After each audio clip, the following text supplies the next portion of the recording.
Girlfriend Seth Rollins are going to go on the Waller. Cody Rhodes, as a matter of fact, if they talk trash. जय माता दी दोस्तों, स्वागत है आपका the cult of wrestling में। भाई साहब सब्सक्राइब कर लीजिए the cult of wrestling for the latest news about WWE। अगर अभी भी सब्सक्राइब नहीं करा तो बहुत सबसे बड़ी गलती कर रहे हैं आप, बिकॉज रोड टू रेसलमेनिया आने वाला है। और अगर मैंने आपको हाइप ना कर दिया तो भाई साहब मेरा नाम बदल देना, द कल्ट ऑफ रेसलिंग का नाम बदल देना। शुरू करते हैं आज की वीडियो। देखिए आज की वीडियो में हम बात करने वाले हैं Dwayne Johnson the Rock elimination chamber में होने वाले हैं, नहीं होने वाले, वहां पर अपीयर होंगे नहीं होंगे, फेस टू फेस होगा नहीं होगा, पूरा आज आपको चिट्ठा क्लियर करने वाला हूं। इसलिए भाई साहब जुड़े रहे वीडियो के अंत तक। नंबर 1 बात करें भाई साहब, एलिमिनेशन चेंबर में एक सेगमेंट होने वाली है ग्रेसन वॉलर इफेक्ट, जिसको पॉल हेमन ने काफी ज्यादा हाइप कर रखा है आज के समय में। बिकॉज पॉल हेमन ने, रोमन रेंस ने कहा था और पॉल हेमन को कि मैं एलिमिनेशन चेंबर में जाने वाला हूं, तो पॉल हेमन ने कहा था नहीं my tribal chief, you are not going to elimination chamber, but मेरे होते हुए आपको वहां जाने की क्या जरूरत है, मैं वहां पे जाने वाला हूं। और मैं कोडी और सेथ रॉलिंस को ये कहूंगा कि तू एक्नॉलेज कर, तुम दोनों एक्नॉलेज करो the tribal chief, the head of the table Roman Reigns को। अब देखिए दोस्तों ऐसा होगा, अब पॉल हेमन वहां आएंगे, ग्रेसन वॉलर इफेक्ट होगा चेंबर के अंदर, Cody Rhodes and the American nightmare, the American nightmare Cody Rhodes and Seth freaking Rollins दोनों अपीयर होंगे ग्रेसन वॉलर इफेक्ट के अंदर। और आई थिंक मैंने कहा था कल की वीडियो में भाई साहब, अगर इस सेगमेंट को ट्रिपल एस ने कमाल का बना दिया ना, तो भाई साहब पूरा एलिमिनेशन चेंबर कमाल का प्रीमियम लाइव इवेंट कहलाएगा। बिकॉज रोड टू रेसलमेनिया में एक कमाल का बवाल देखने को मिलेगा। और आपको रेसलमेनिया किक ऑफ देखने को मिला था कुछ दिन पहले यूट्यूब पर, सेम कंडीशन हो सकती है भाई साहब, वही हाइप दोबारा बनेगी एलिमिनेशन चेंबर से। अब देखिए इस इवेंट में होगा क्या, इस सेगमेंट में क्या होगा दोस्तों। देखिए सबसे बड़ी चीज तो भाई साहब यही होगी, Cody Rhodes and Seth Rollins आएंगे ग्रेसन वॉलर इफेक्ट के अंदर, और ग्रेसन वॉलर कुछ ना कुछ ऐसे टेढ़े मेढ़े सवाल पूछेगा। और मुझे तो क्या लगता है भाई साहब, कहीं ग्रेसन वॉलर को ये रिंग से बाहर फेंक देंगे दोनों मिलके, क्योंकि मुझे लगता नहीं ग्रेसन वॉलर की इतनी ज्यादा हाइप है, ग्रेसन वॉलर इतना बड़ा सुपरस्टार है कि वो इनके साथ रिंग में खड़ा होगा। तो ये दोनों तो मेरे को लग रहा है ग्रेसन वॉलर को बाहर फेंक देगा रिंग से। उसके बाद ये कॉल आउट करेंगे रॉक को या फिर रोमन रेंस को या फिर पॉल हेमन को। पॉल हेमन तो भाई साहब क्लियर कट चेंबर में होने वाला है, तो पॉल हेमन आ जाएगा और पॉल हेमन यहाँ सपोर्टिव करेगा Roman Reigns and the rock को। और क्लियर कट है भाई साहब, हो सकता है 16 सुकोआ भी साथ होगा पॉल हेमन के, that for sure, and Jimmy Uso भी साथ होगा।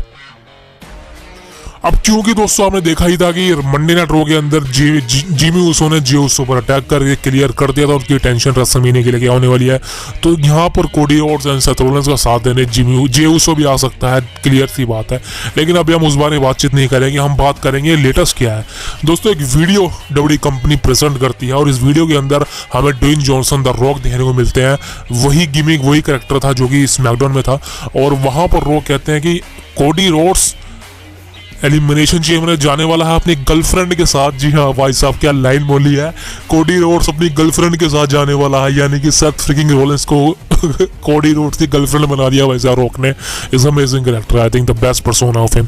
सो रॉक वहां पर कहते हैं कि ये दोनों जाने वाले हैं एलिमिनेशन चेंबर के अंदर, और ये दोनों जाए वहां कुछ भी करें मुझे कोई फर्क नहीं पड़ता। लेकिन अगर इन दोनों ने मेरे बारे में कोई भी गलत बातें करी, मेरा मजाक बनाया या मेरा नाम भी इन्होंने वहां लिया, तो मैं सिर्फ एक ही बात कहता हूं कि मैं एलिमिनेशन चेंबर में तो नहीं जाने वाला, मैं पर्थ ऑस्ट्रेलिया में नहीं जाने वाला, लेकिन मैं फ्लाइट पकड़ के आऊंगा और इनकी धज्जियां उड़ा दूंगा। अब दोस्तों देखिए रॉक ने यहाँ पर क्लियर कर दिया कि मैं एलिमिनेशन चेंबर में नहीं जाने वाला, मैं पर्थ ऑस्ट्रेलिया में नहीं जाने वाला। लेकिन दोस्तों मैं सिर्फ आपसे एक ही बात पूछना चाहता हूँ कि अगर यूएस की बात करें और ऑस्ट्रेलिया की बात करें, तो भाई साहब लगभग 30 से 40 घंटे लगते हैं ऑस्ट्रेलिया जाने में, समझ सकते हो आप। या कि नहीं यार 30-40 घंटे हो सकता है क्या, आई थिंक हो भी सकता है।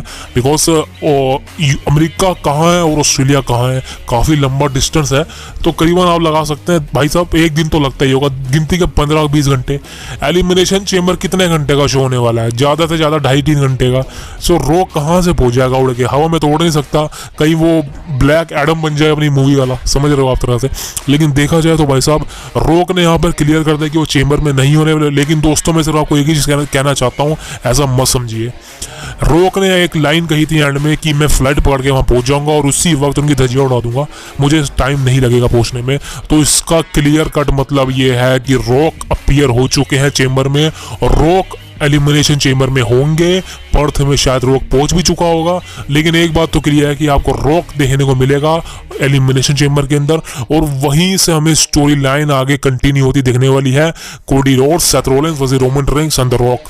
अब देखिए बहुत से रूमर थे, बहुत से रूमर, इवन मैंने भी कल की वीडियो में प्रेडिक्ट किया है कि ये मैच होगा या नहीं होगा। एलिमिनेशन चेंबर में ही पता चलेगा हमें चीज होगी या नहीं, बिकॉज चीज ये है कि the rock Roman Reigns tag team match against कोडी एंड सेथ। अब देखिए ये मैच होगा या नहीं होगा, बिकॉज काफी ज्यादा रूमर है ये मैच के होने के, और रेसलमेनिया नाइट 1 का मेन इवेंट ये मैच को बताया जा रहा है। अब देखिए दोस्तों, मैं पर्सनली अपने ओपिनियन बताऊं, अगर आपको, अगर ये मैच रेसलमेनिया का नाइट 1 का मेन इवेंट नहीं होता है तो ये मैच के कोई चांसेस ही नहीं है इसको करवाने के, बिकॉज इतना बड़ा मैच को अगर आप रेसलमेनिया में मेन इवेंट नहीं करवा रहे तो भाई साहब इस मैच की हाइप नहीं बनेगी। सही कह रहा हूँ। अब दोस्तों बात करें भाई साहब ये मैच होगा या नहीं होगा। दोस्तों देखिए सबसे पहले बात करते हैं इस मैच के ना होने के चांसेस कितने हैं। देखिए दोस्तों सबसे पहले बात करें इस मैच के ना होने की चांसेस। नंबर 1 सबसे बड़ा चांसेस यही है, सबसे बड़ा प्रॉब्लम यही, मेजर प्रॉब्लम, कि ये मैच अगर रेसलमेनिया में होता है तो भाई साहब सबसे बड़ी चीज़ है कि इस मैच को 5 स्टार मैच बनाना पड़ेगा। और आप समझ सकते हैं कि 5 स्टार मैच बनाना है, अगर रेसलमेनिया के मेन इवेंट को बनाना है नाइट 1 के, तो आपको कमाल की रेसलिंग करनी पड़ेगी। और अगर हम बात करें रॉक की, रॉक इस समय प्योर रेसलिंग नहीं कर सकता। वो क्यों कह रहा हूँ, आप इस वीडियो को देखिए। मैं वीडियो को ज़्यादा आपको दिखा नहीं पाऊंगा, लेकिन मैं कुछ सीन्स दिखा दूँ। यहाँ पर रॉक ने क्लियर कट कहा है कि मैं प्रैक्टिस कर रहा हूँ।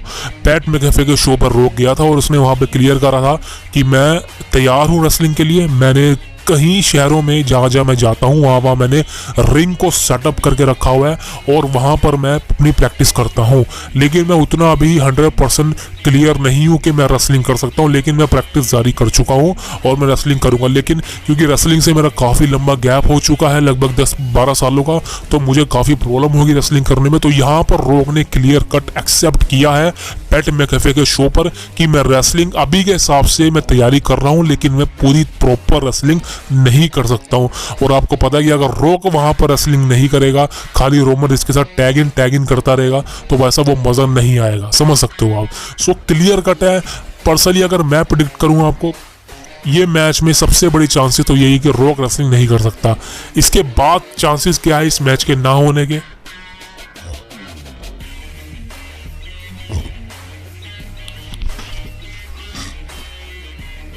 तो वो यही है भाई साहब सबसे बड़ा चांसेस कि ये मैच अगर होता है, जैसे कि मैंने आपको लास्ट पॉइंट में क्लियर करा है कि इस मैच में आपको हाई फ्लाइंग रेसलिंग स्किल्स देखने को मिल सकती हैं, लेकिन वो तभी भी देखने को मिलेगी जब ये दोनों अपोनेंट, यानी कि मैं बात कर रहा हूँ रोमन रेंस और कोडी रोड्स, जो कि रेसलमेनिया का मेन इवेंट सेट है, वहां पर अपनी हाई फ्लाइंग मूव देंगे कि रेसलमेनिया के नाइट 1 में देंगे।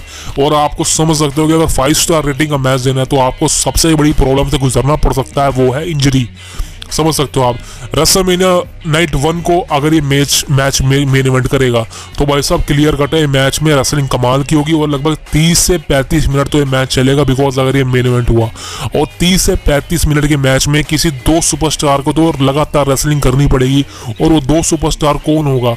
अब रॉक नहीं हो सकता, बिकॉज मैंने आपको बताया कि रॉक रेसलिंग नहीं कर सकता प्रॉपर। हाँ, थोड़ी मोटी रेसलिंग कर लेगा, लेकिन प्रॉपर रेसलिंग अभी नहीं कर सकता। नेक्स्ट ईयर तक रॉक प्रिपेयर हो जाएगा, लेकिन अभी के हिसाब से rock is not prepare for wrestle. अब बात करते हैं रोमन रेंस की। रोमन रेंस को रेडी रेसलमेनिया 40 को मेन इवेंट करना है नाइट 2 को। बहुत बड़ा मैच है अनडिस्प्यूटेड टाइटल का, और रोमन रेंस अगर इंजर्ड हो गया सबसे बड़ी प्रॉब्लम वहां पड़ जाएगी, बिकॉज अभी तक रोमन रेंस इंजर्ड नहीं हुआ है। अब बात करते हैं दूसरी अपोजिट टीम, यानी कि सेथ रॉलिंस और कोडी रोड्स। अब बात करें सेथ रॉलिंस की, तो सेथ रॉलिंस को भी डबल ड्यूटी पुल करनी पड़ेगी, बिकॉज एक तो उसको वर्ल्ड टाइटल का मैच लड़ना है जो चेंबर को जीतने वाला है। ड्रू मैगनर के चांसेस काफी ज्यादा हैं, और अकॉर्डिंग टू मी ये मैच काफी लंबा चलेगा अगर रेसलमेनिया में होता है। Is one of the biggest match. उसके बाद सेथ रॉलिंस को यहाँ पर इनसे टैकल करना है रॉक और रोमन रेंस से, तो यहाँ पर सेथ रॉलिंस के भी इंजर्ड होने के चांसेस काफी ज्यादा है। नंबर 1 उसको नी इंजरी है, नंबर 2 उसको बैक इंजरी है, तो समझ सकते हो कि रेसलमेनिया में प्रॉब्लम आएगी। उसके बाद बात करें द मेन इवेंटर यानी कि कोडी रोड्स की। अब कोडी रोड्स की सबसे बड़ी प्रॉब्लम यही है भाई साहब कि अगर वो डबल ड्यूटी पुल करता है तो उसको सिंगल मैच में, यानी कि रोमन रेंस के अगेंस्ट जो सिंगल मैच नाइट 2 में लड़ना है, उसकी कहीं ना कहीं हाइप खत्म हो जाएगी।